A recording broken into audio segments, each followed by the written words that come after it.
疲れ様でした。お前何勝手に。嘘でしょ。ミロバカってメロだったの？よかったじゃん、私のおかげで鳥で歌えて。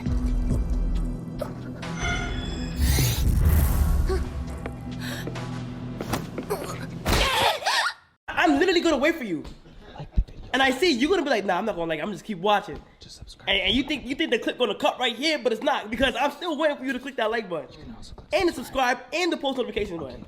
This season left me feeling disappointed because one of my favorite things to do is finding sleepers. It's basically a hobby I have. It's always awesome seeing different new creators come up and show what they can do, but this season left me feeling empty because it felt like there was nothing there. It felt like there wasn't any sleepers for the season until I found an anime called Jellyfish Can't Swim at Night, and I realized that there is hope for this season because after watching this anime I realized that it's firmly the best anime of the season. I beg your pardon. I beg your pardon. And the best sleeper of the season. I beg your pardon. I beg your pardon. But of course, for me to kind of have this statement, I have to prove it instead of just saying it. I mean, everyone's got their favorites, and that's basically what I'm gonna do. But before I tell you why this anime is so awesome, well, I have to tell you about the anime itself. So basically the story covers Jelly. Jelly is an idol group and it consists of 4 members, which are Kano, Mahiru, and I'm gonna butcher her name, Kiwi, and Mei, who are basically trying to work together and help Jelly become the biggest idol group. But the thing about the group is that they're really unique in that the group is odd. Because the leader, Kano, is, yes, an idol, but she's an ex-idol because she got in a scandal in which she basically hit one of her members, her past group members, and it didn't go so well after that, causing her to basically be in exile. Then you have Mahiru, who, well, is an illustrator. She doesn't really perform or do anything musical, she just draws. Then you have Kiwi, who is actually a VTuber and doesn't do anything musical as well. Last but not least, you then have Mei, who at least she is a composer, but she also doesn't contribute too much in terms of the music. So ultimately, it seems like there's only one person who's actually an idol within the group. But then again, this can just mean that the group is trying to do something unique, but this odd situation then makes you wonder, how did they get together? And the truth is, well, it's because of Kano, because Kano is actually the light within the anime. She's a character who has the ability to really inspire individuals and make them want to chase their dreams or do things that are entirely different. Because prior to them meeting Kano, most of them had actually given up on their dreams and aspirations and had kind of accepted the harshness of life, because Mahiru wanted to be an illustrator, but because of a bad experience when she was younger, she had kind of given up on her dream. Kiwi, on the other side, had a really bad situation at school that caused her to basically want to be a shut-in, and she would be afraid to leave the house, which resulted in her becoming a VTuber. Mei, who's a bit unique, was still able to do what she wanted to do, but the thing with her is that she had crumbled due to the fact that, well, she's really obsessed with Kano, and when she saw the scandal that happened to Kano unfold, it resulted in her crumbling as a character and kind of having a lot of issues.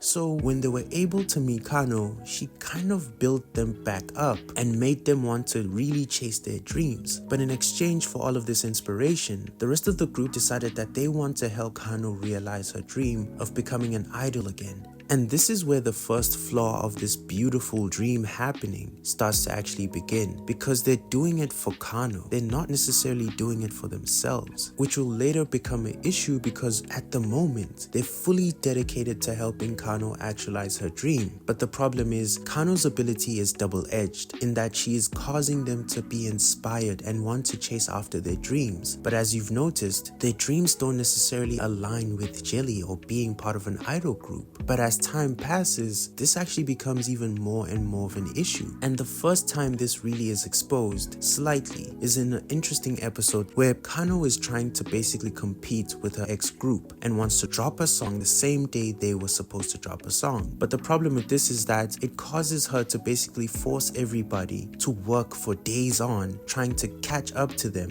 and drop on the same day, which then becomes an issue when everybody says that they have obligations. And this becomes a problem in which Kano basically storms out and leaves the house. But then luckily for her, her older sister actually comes in and tells them a story about what's happening with Kano in her life and how they had inspired her and actually are making Kano happy. But then the group then sees this sad situation and then decides that they'll have a sleepover and work as hard as possible so that they can help Kano drop the track. But after this situation, it was the first sign of this situation not working, because as the group started to work more and more, it became clear that everyone else's dreams were starting to become stronger as they would have conversations about what they want to do. And after hearing what they wanted to do, Kano didn't take it so well because she seemed like the only one who was, so to speak, the dreamer. She wanted to be an idol while everyone else had a more solid plan, in that some of them wanted to further their studies and go to school or college or varsity. Kano just wanted to keep on doing what she wanted to do. But this pointed out the fact that Jelly would not be together for that long, because after that year they were gonna separate. And though jokingly they had accepted this and kind of said let's make the best out of the situation, this hit home for Kano as she basically realized that the band wasn't gonna last that long. And this is where her jealousy started to show even more, because she started to scramble trying to figure out what is she going to do and what's her solid plan. And it's pretty crazy to see a character who had become an inspiration to her group end up being the one who was afraid of the fact that she's inspiring everybody else to do what they want to do,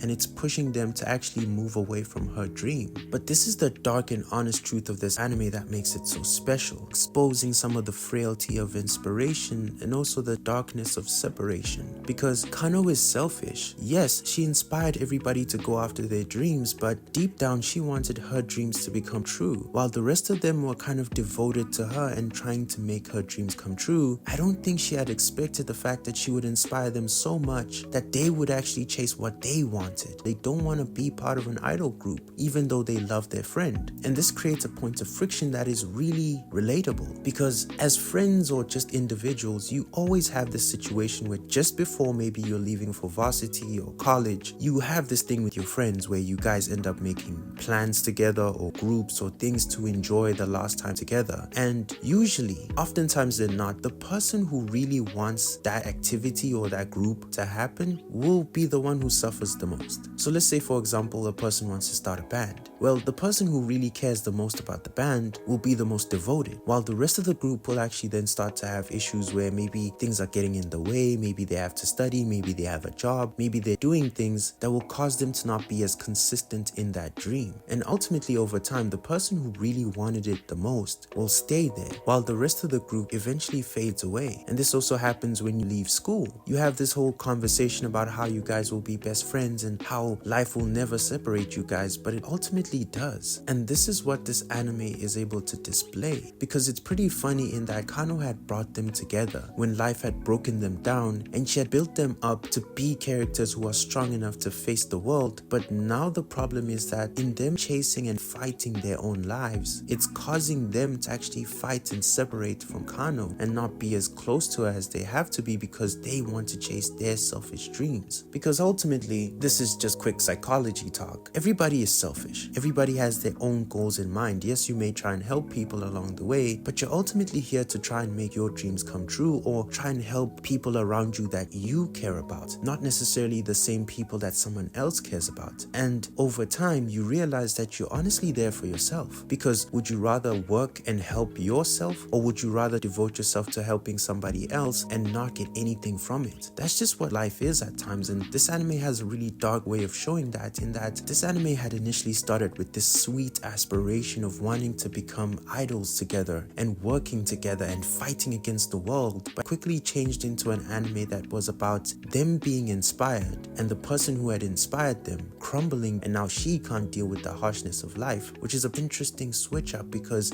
she had fixed them, but now it seems like they're breaking her. So you can see that this anime is pretty crazy because it has this unique way of really diving into deep life issues and making you feel something. it's also really good at showing you the harshness of life and talking about it and taking you through some of the thoughts that people go through. You may have your perceptions about how someone feels when things change, but you never really have an idea until this anime gives you a perspective of what it's like when a bunch of people are together, and initially they were trying to make one dream come true, but as they start to develop, multiple dreams start to develop as well, and they have to make harsh decisions about whose dream to follow, their own or someone else's. And I think that this is such a beautiful writing experience because I did not expect this from this anime. Animation wise, I think the anime lulls you into thinking that it's just a idol group anime. Honestly, I thought they were trying to finesse me into basically supporting an up and coming idol group,